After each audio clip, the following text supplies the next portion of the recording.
Friends, वेदना stories में आपका स्वागत है। मेरी आज की कहानी बहू को रोटियां बनाकर नहीं खिला सकती। पता नहीं किस जन्म की दुश्मनी निकाल रही है मुझसे। ऐसी छुई मुई बनकर बैठी रहती है जैसे मेरे आने से पहले 8-10 नौकर चाकर आगे पीछे फिरते रहते थे। थोड़ा बहुत हाथ पैर हिलाने से कौन सा शरीर खिंच जाएगा इनका। सब कुछ मेरे भरोसे छोड़ कर बैठ जाएंगी। बाहर से थक कर आओ और फिर घर में आते ही रसोई में लग जाओ। वंदना खींचते हुए अपना सारा गुस्सा रसोई में बर्तनों पर निकाल रही थी। ऐसा नहीं था कि उसकी सास रुक्मणी जी को बहू के बड़बड़ाने का भार नहीं था, लेकिन वो भी ठिठाई पर थी। बहू की बड़बड़ाहट को एक कान से सुनकर दूसरे कान से निकाल रही थी। वंदना एक पढ़ी लिखी लड़की थी। उसका सपना था कि वो अपने पैरों पर खड़ी होगी। उसने नौकरी के लिए कई जगह आवेदन भी दे रखा था। इस बीच जब उसके लिए अनिकेत का रिश्ता आया तो उसने साफ साफ कह दिया कि वो शादी इसी शर्त पर करेगी कि शादी के बाद उसे अच्छी नौकरी मिले, तो कोई उसे नौकरी करने से नहीं रोकेगा। आखिर इतना पढ़ने लिखने के बाद वो घर पर नहीं बैठ सकती। अनिकेत और उसके घर वालों को इस बात से कोई आपत्ति नहीं थी कि उनकी बहू नौकरी करेगी। इसलिए दोनों तरफ से खुशी खुशी ये रिश्ता हो गया। शादी के कुछ दिनों बाद ही वंदना का ज्वाइनिंग लेटर आ गया। जिस दिन वंदना ने अपने ससुराल वालों से कहा था कि वो अब नौकरी करेगी, तो उसकी सास रुक्मणी जी ने सारे परिवार के सामने कह दिया था, बहू नौकरी करे इससे मुझे कोई आपत्ति नहीं। मैं यह भी नहीं कहूंगी कि वो पहले सारे घर का काम करे फिर नौकरी पर जाए, लेकिन मैं भी अब पहले की तरह पूरा घर नहीं संभाल सकती। मुझे सब कुछ मंजूर है, लेकिन मुझसे ये उम्मीद मत करना कि मैं बहू की रोटियां बनाकर खिलाऊंगी। मुझे पता है कि अगर मैं एक बार इस भंवर में फंस गई तो जिंदगी भर निकल नहीं पाऊंगी। उस वक्त सबको रुक्मणी जी की बातें सुनकर हैरानी तो हुई थी। उनके पति ने तो यह भी कहा कि मुझे नहीं पता था कि मेरी सीधी सरल पत्नी भी सास बनते ही अपना रूप बदल देगी। लेकिन इन सब बातों का रुक्मणी जी पर कोई असर नहीं हुआ। वो तो अपनी जिद पर अड़ी थी। खैर, वंदना को तो नौकरी करनी ही थी, क्योंकि घर के थोड़े से काम के लिए वो अपनी इतनी अच्छी नौकरी तो नहीं छोड़ सकती थी। वहीं उसके पति और ससुर जी ने भी नौकरी की इजाजत दे दी थी, तो वो फिर कहाँ रुकने वाली थी। इस समस्या का ये हल निकाला गया कि घर के कामों के लिए एक काम वाली और खाना बनाने के लिए कुक रख ली गई। खाना बनाने वाली सुबह और शाम को खाना बनाकर चली जाती। वंदना का काम था ऑफिस से आकर बस खाना परोसना। यूं ही दिन निकल रहे थे। वंदना की शादी को 2 साल हो चुके थे। अब तो वंदना और बाकी सब घर वालों को इस रूटीन की आदत हो गई थी। लेकिन मुश्किल तो तब होती थी जब हम कभी खाना बनाने वाली छुट्टी ले लेती थी। ऐसा ही कुछ इन दिनों से चल हो रहा था, जिस कारण से वंदना खींची हुई थी। ऑफिस से आकर रोटियां बनाना उसे बहुत बड़ा बोझ लगता था। वैसे तो रुक्मणी जी इन दिनों सब्जियां काट कर बना देती थी, लेकिन बहू के ऑफिस से आने के बाद रसोई में झांकती भी नहीं थी।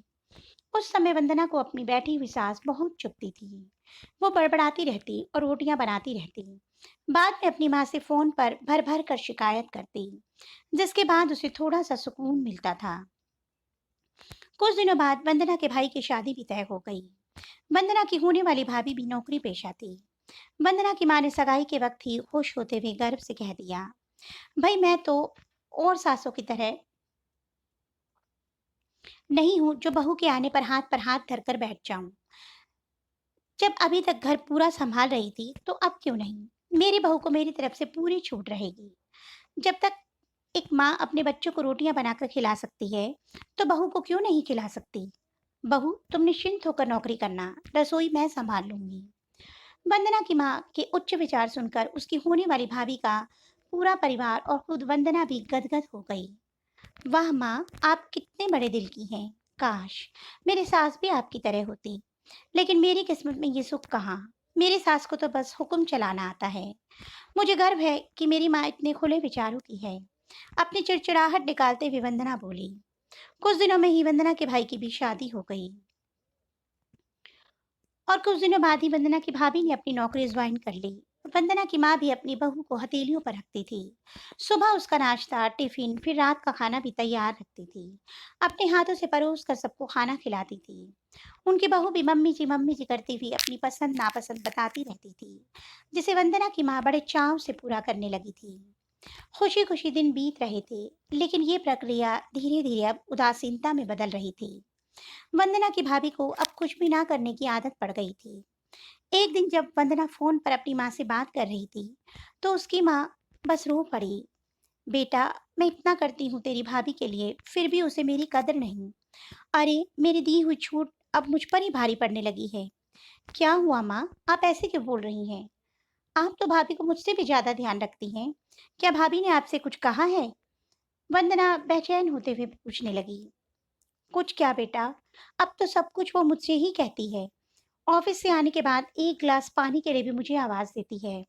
नाश्ते में थोड़ी देर हो जाए तो मदद करने की बजाय गुस्सा होकर यूं ही बिना खाए चली जाती है। आखिर मेरा भी कुछ आत्मसम्मान है या नहीं? मैं तो उसके लिए बस काम वाली बनकर रह गई हूँ। माँ, ये तो बहुत गलत बात है। आप भाई से साफ साफ क्यों नहीं कह देती कि अपनी बीवी की लगाम खींच कर रखी? आप माँ हैं, कोई नौकरानी नहीं।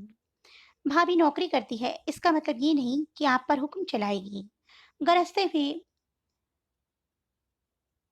वंदना बोली। किस मुंह से कहूँ बेटा, पहले तो खुद मैंने ही आगे बढ़कर कुल्हाड़ी पर अपना पैर दे मारा, फिर शिकायत किससे करूं?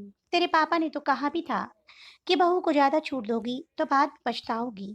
लेकिन मैं ही बढ़ाई की भूखी थी जो अपनी बहू को सर पर चढ़ा लिया। एक बात कहूँ बेटा, तू चाहे अपनी सास को कुछ भी कहे, लेकिन समधन जी का ये फैसला सही था कि वो बहू को रोटियां बनाकर नहीं खिलाएगी। एक बार वो सबकी नजरों में बुरी अक्खड़ सास तो बन गई, लेकिन आगे के लिए कम से कम अपना आत्मसम्मान तो बचा लिया। अब ना तो तू उन्हें कोई ताना दे सकती है और ना ही कोई रिश्तेदार। काश मैंने भी शुरू से ही घर गृहस्थी की पूरी जिम्मेदारी अपने सिर पर लेने से इनकार कर दिया होता, तो आज मेरा ये हाल ना होता। माँ की बातें सुनकर वंदना निशब्द हो गई। भारी मन से उसने फोन रख दिया। बाहर हॉल में आकर देखा तो सास ससुर आराम से बैठकर बातें कर रहे थे। बातें करते करते उसकी सास अपने नाखूनों पर नेल पेंट लगा रही थी, जिसे देखकर ससुर जी उन्हें चिढ़ा रहे थे। अब बुढ़ापे में ये फैशन करके किसे दिखाओगी? मेरी तो नजर भी कमजोर हो गई है। किसी को नहीं दिखाना मुझे, मैं तो अपनी खुशी के लिए लगाती हूँ। सारी उम्र तो घर गृहस्थी में उलझी रही, अब अवकाश का वक्त आया है तो अपने शौक तो पूरे कर लूं। पता नहीं कब भगवान के घर से बुलावा आ जाए। वंदना की सास मुस्कुराते हुए बोली। पता नहीं आज क्यों वंदना अपनी सास की बात सुनकर चिढ़ नहीं रही थी, बल्कि वो भी मुस्कुरा उठी। सही तो कह रही है मम्मी जी। एक गृहिणी को अपने लिए वक्त ही कब मिलता है। पहले अपने बच्चों को पाल पोस कर बड़ा करो, फिर कामकाजी बहू आ जाए तो उसे और उसके बच्चों को संभालो। काश मेरी माँ ने भी मेरी सास की तरह पहले ही कह दिया होता कि बहू को रोटियां बनाकर नहीं खिला सकती। आज वंदना को अपनी सास मतलब ही नहीं, बल्कि अपने आत्मसम्मान की रक्षा करने वाली एक सशक्त स्त्री नजर आ रही थी। वैसे देखा जाए तो आज के समय में हर लड़की अपने पैरों पर खड़ा होना चाहती है। ये सच में बहुत ही जिम्मेदारी का काम भी होता है। और ये जिम्मेदारी तब और बढ़ जाती है जब वो शादी करके अपनी ससुराल आ जाती है। जिस तरह ससुराल वाले अपेक्षा रखते हैं कि बहू आने के बाद वो उनका सहयोग करेगी, वैसे ही एक बहू भी ससुराल वालों से सहयोग की उम्मीद रखती है। लेकिन अति हर चीज की बुरी होती है दोस्तों।